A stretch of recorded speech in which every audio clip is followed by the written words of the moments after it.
Welcome back to the Unseen Podcast, a podcast dedicated to missing people, unresolved cases, and UK true crime. Today we are going to be exploring the case of Mabel Greenwood in Wales in 1919. The case was listed as a murder, but the way in which her death occurred would be speculated upon for many years to come. Her husband's role in her death was debated regularly in the years after, and the case became a notorious investigation that dominated the news during the early 20th century. This episode contains descriptions that some listeners may find distressing, so listener discretion is advised. Harold Greenwood and his wife Mabel moved to the Welsh town of Kidwelly in Carmarthenshire in 1898. The town is located in the southwest of Wales and lies around 7 miles from the largest town in the area, Llanelli. It's a relatively small town with just over 3,000 people being recorded in the census in 2011. During the 1800s, there was around half that. The couple were doing well as Harold was a solicitor and had established his own practice in Yorkshire where he was from. He was doing well financially and had a good reputation. Mabel, his wife, was from a wealthy family with a good name. Her father was William Vanistart Bowater, who founded a company that became known for supplying newspaper print to newspapers such as the Daily Mail. He made his money by also serving as a paper wholesaler, and he became a well-known name in the industry. This success led to the family buying Berry Hall in Edmonton in Middlesex. This is where Mabel grew up before marrying Harold. The couple would eventually have 4 children together, and in 1898 Harold decided to move his practice to Kidwelly. They bought a residence called Rumsey House. It's known that the couple settled well into life in the town, and they became involved heavily in the local community. Mabel in particular was known for enjoying social gatherings and became a fixture at the local church, St Mary's. The family would attend the Sunday service every week, and Mabel was often seen with her prayer book and Bible. She was also known for being charitable, and she would regularly give away money to those less fortunate than her, and was involved in other charitable causes like the Red Cross. An article in the Leeds Mercury newspaper on the 19th of April 1920 described the couple, stating first about Mabel. She was a very good friend to the poor, and her purse was always open to every deserving case of distress. No local committee was complete without her. Mr. Greenwood is a typical sporting countryman, fond of all outdoor sports and with a great pride in the beautiful gardens of Rumsey House. The Greenwood family were well thought of in Kidwelly, and as the years passed, Harold and Mabel's children grew up in the town, and by 1919 the family were a well-known fixture. During that year of 1919, however, there were some indications that things were not quite right with Mabel.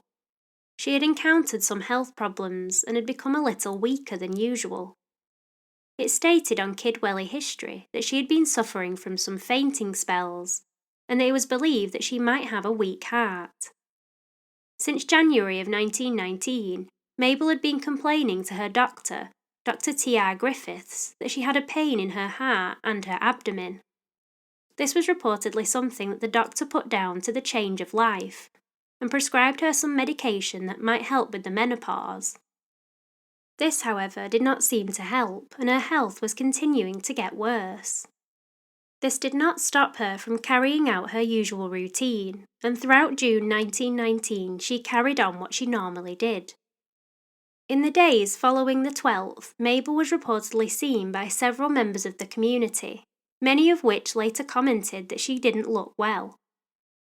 Despite this, she continued to visit people and attend social events.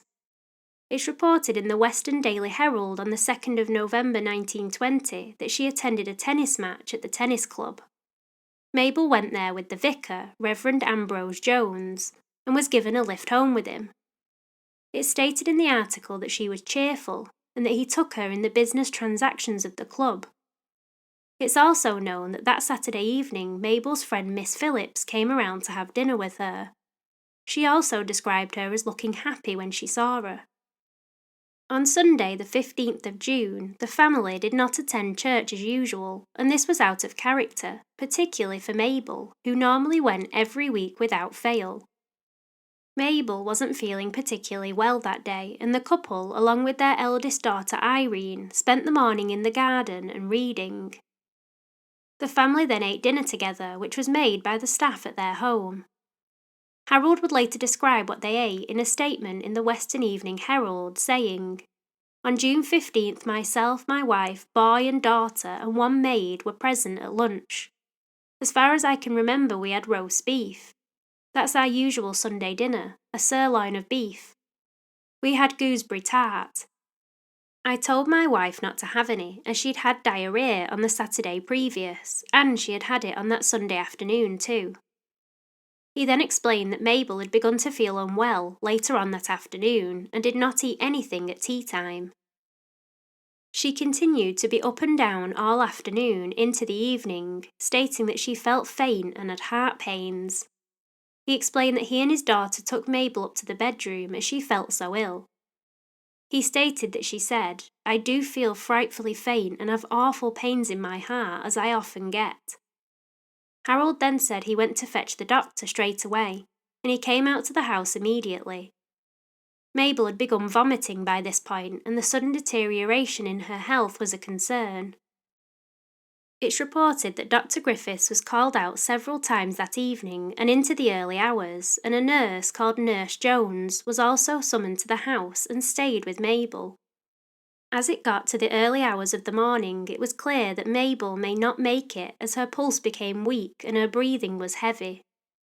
After taking some pills prescribed by Dr. Griffiths, Mabel fell into a coma, and at around 3:30 that morning, she sadly passed away. Mabel's death was sudden, however was not completely unexpected to her family that knew she'd been unwell and had been feeling worse over the past few weeks.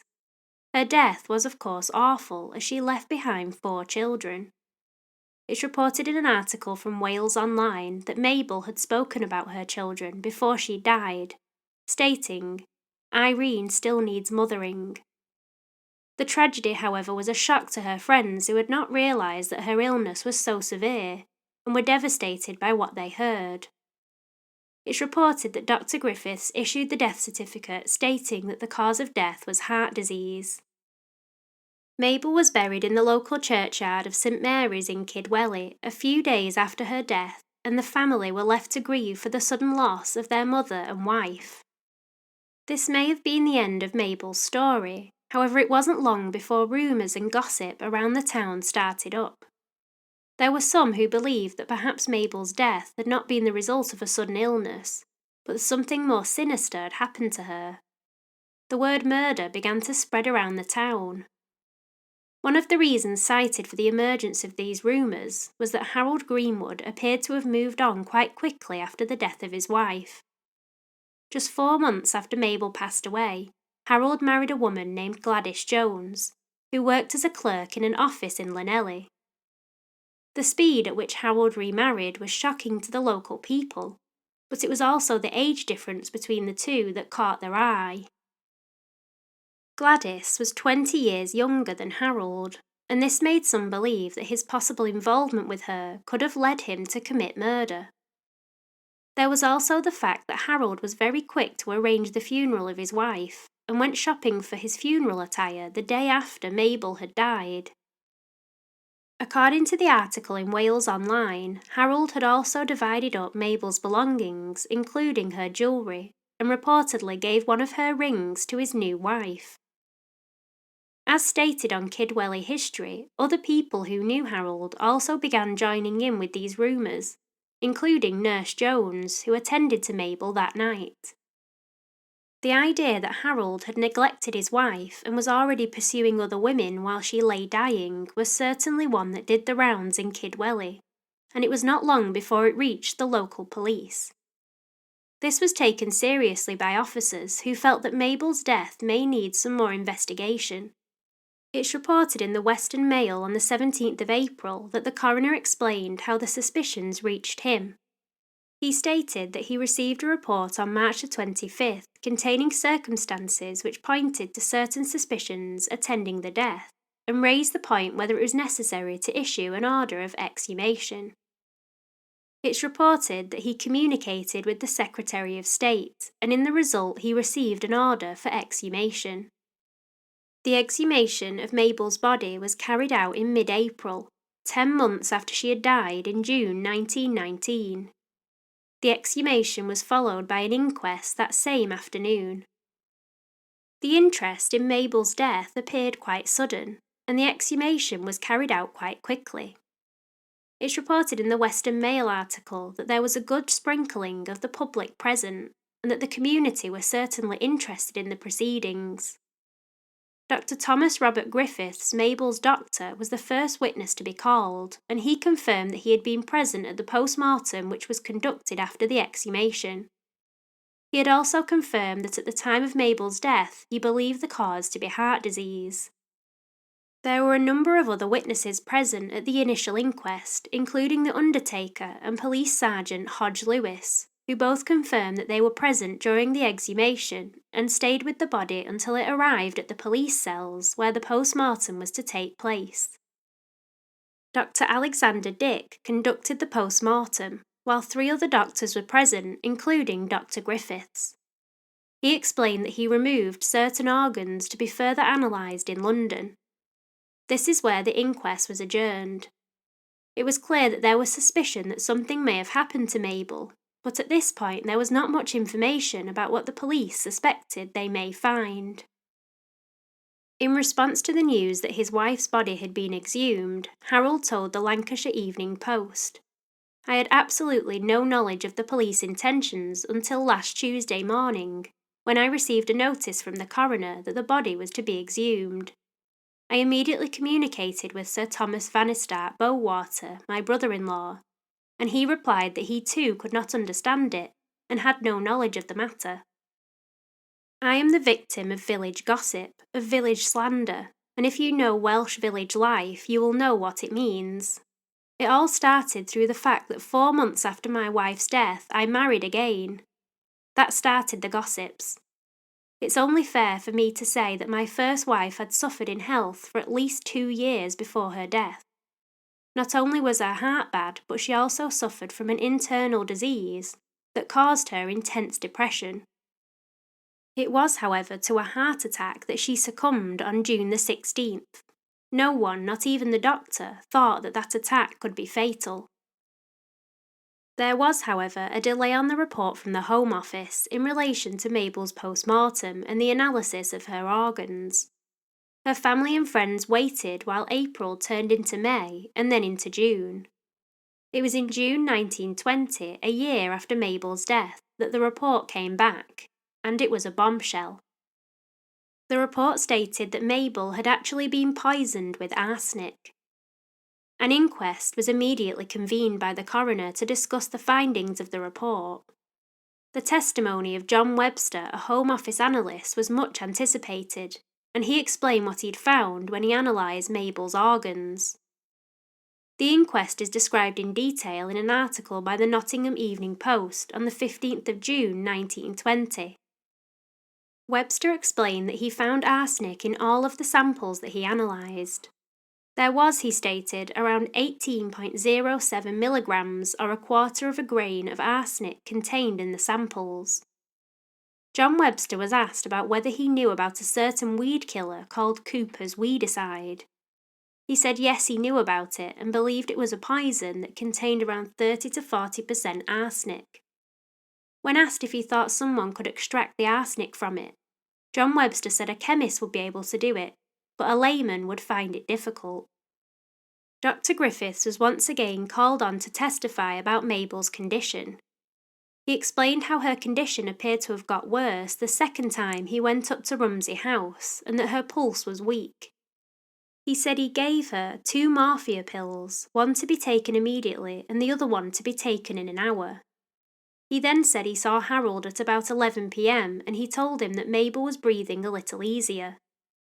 Dr. Griffiths explained that this is the reason he did not go back to the house. He was then called at around 3 a.m. by Nurse Jones, who asked him to go up to the house. He said Mabel was in a much worse state by that point, and she died 10 minutes after he arrived. The coroner pointed to Dr. Griffith's assessment that the death was caused by heart disease, and questioned, "Had you been aware of what you are now, would you have given a similar certificate?" He answered no. He then said, "Did any of the medicines prescribed contain arsenic?" He said emphatically, "Not a trace." The coroner called Nurse Elizabeth Jones.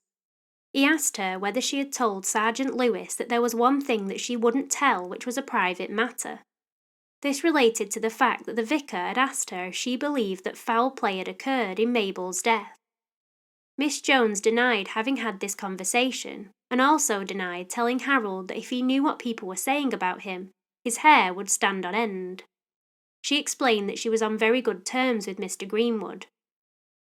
Mr. W. H. Wilcox, a medical officer who consulted for the Home Office, explained that at the time of exhumation there must have been around 1/2 to 1 grain of arsenic present in the body, most probably around 3/4 of a grain. He said that he believed 2 grains of arsenic were ingested within 24 hours of her death. That, he said, was a possible fatal dose for an adult. He went on to say that he thought the dose was taken between 1:30 p.m. and 6:30 p.m. that day. When asked about the weed killer, Mr. W. H. Wilcox said that he believed it was possible to administer it as it was without extracting the arsenic. He said that often they are colourless, and 10 drops of it would be a fatal dose. He added that he believed when mixed in with food or certain drinks it would be tasteless. A former parlourmaid named Maggie Hannah Williams was also called.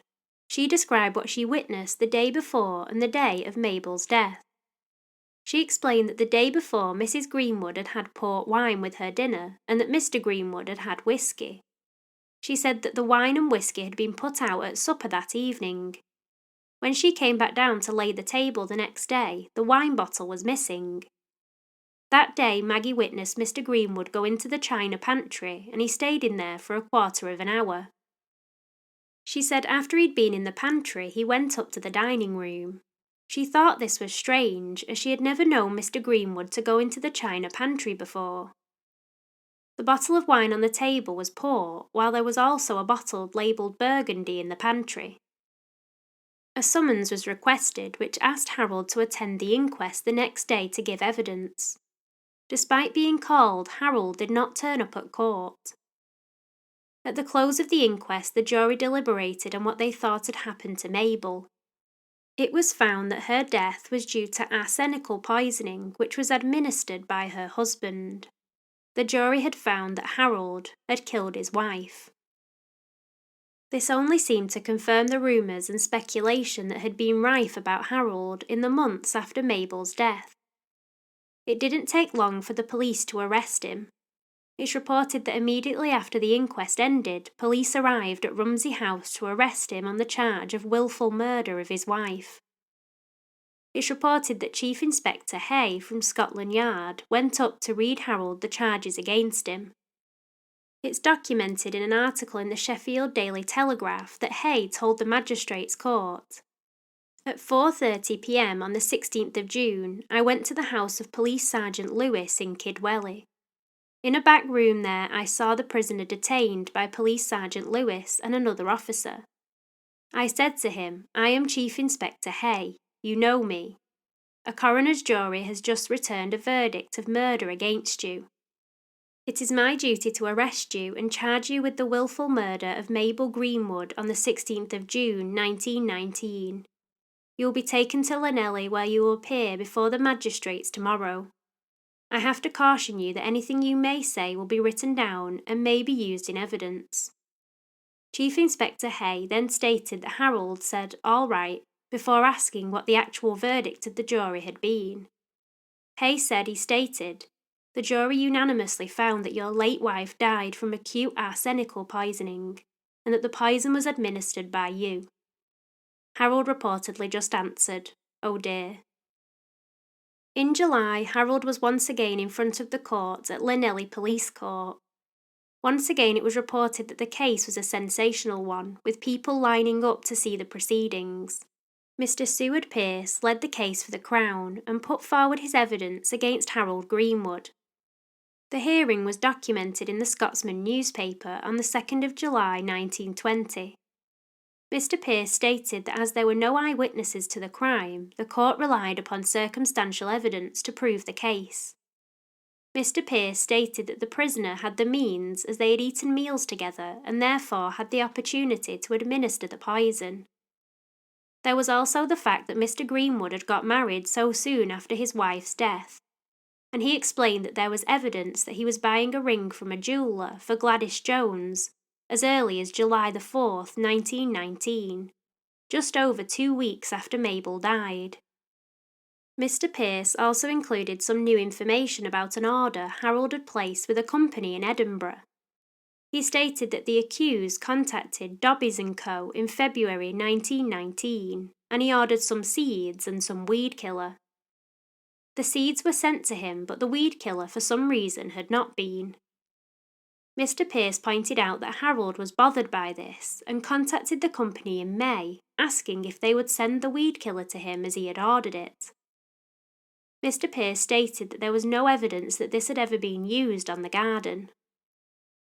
Witnesses who had testified at the inquest were also recalled, including Dr. Griffiths.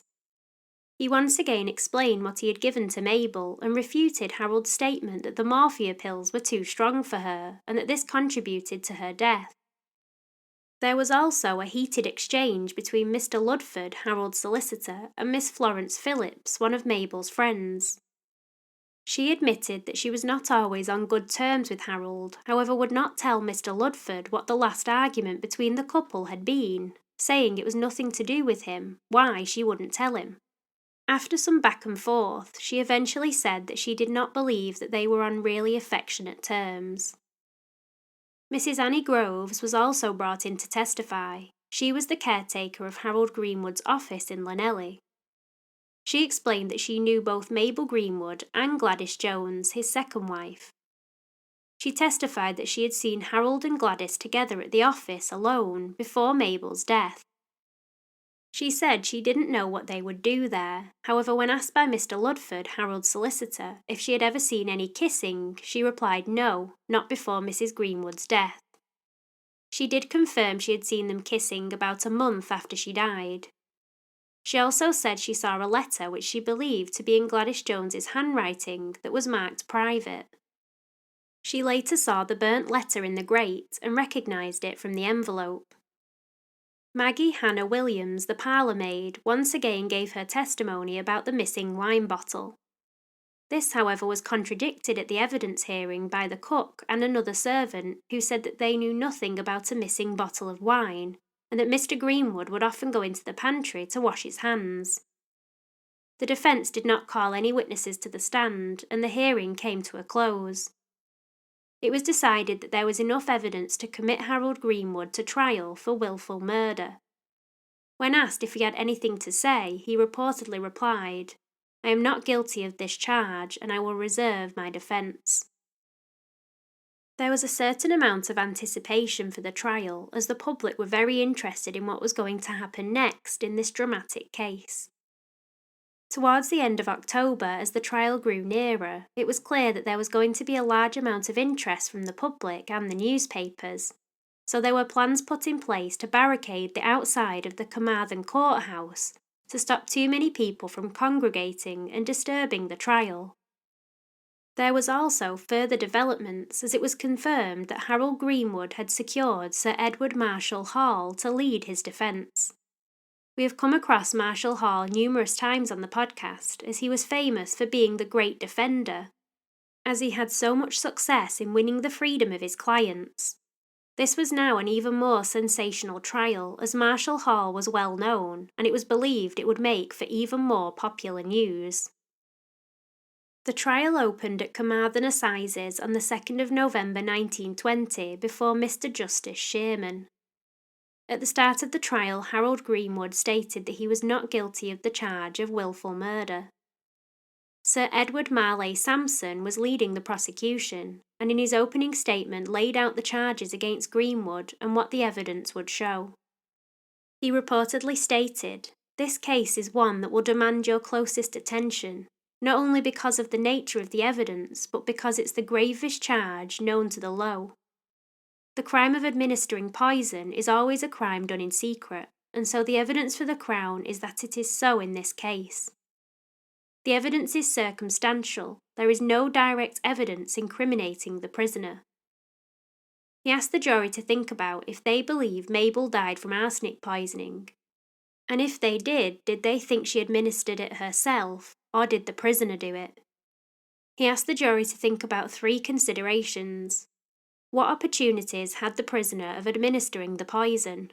What motive did he have for so doing? What was his conduct before, during, and after the fatal illness and death of Mabel Greenwood? Marley Sampson then laid out the events leading up to Mabel's death and the known information that had come from witnesses, including Maggie the parlourmaid, about the missing wine bottle. He also laid out the fact that there was an obstruction to Mabel getting further medical help, as Nurse Jones and their daughter Irene had to fetch Dr. Griffiths in the early hours, as it seemed Harold did not go and get him. This could have also contributed to her death. Marley Sampson then addressed motive, stating that although the Greenwoods appeared happy, some witnesses, including Miss Florence Phillips, had stated that they would quarrel about Harold's attention to other women.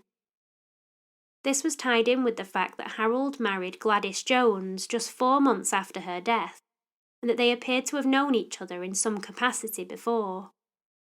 There was also the evidence concerning several letters that Harold had written, including one to a Miss Davis, who had told people that Mabel had not been ill in the weeks and months before her murder. It appeared to tell her off for suggesting that his wife had not been ill, and that she was telling people lies. This, Marley Sampson said, showed that he did not want people to believe that Mabel's illness had come on suddenly. After opening statements, the Crown began to call witnesses to the stand. During the testimony of Nurse Jones, Sir Edward Marshall Hall, on cross-examination, questioned her about the pills that were given to Mabel by Dr. Griffiths.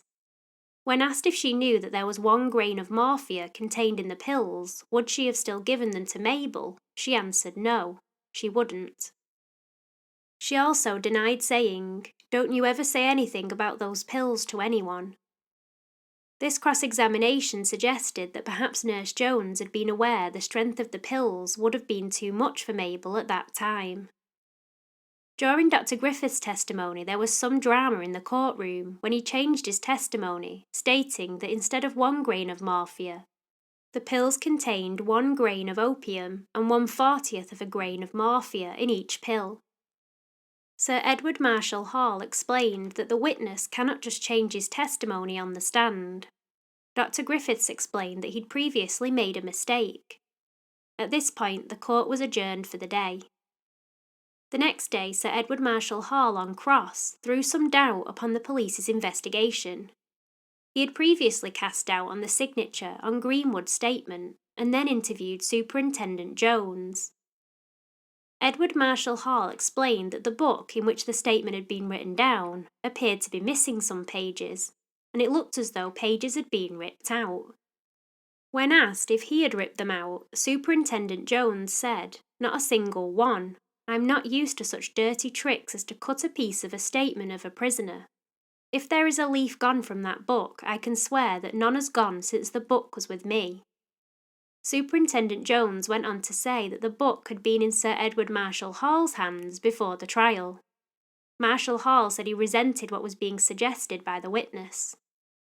He continued on asking if Irene Greenwood had ever been interviewed, as she was there during the day and at the time of Mabel's death.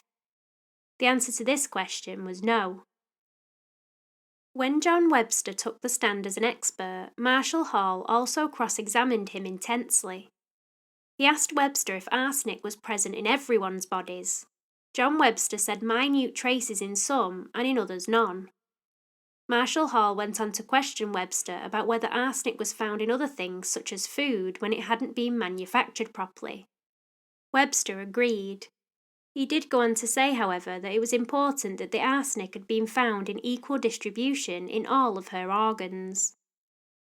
On the 5th day of the trial, the crowds outside the courtroom grew as Harold Greenwood took to the stand in his own defence. During his cross-examination by Marley Sampson, he told the court that there were several omissions from his statement and that he had not signed it. He believed the signature to be a forgery by the police. He further explained that he believed that his wife's death was due to the morphia pills that she had been given by Dr. Griffiths, as they were too strong.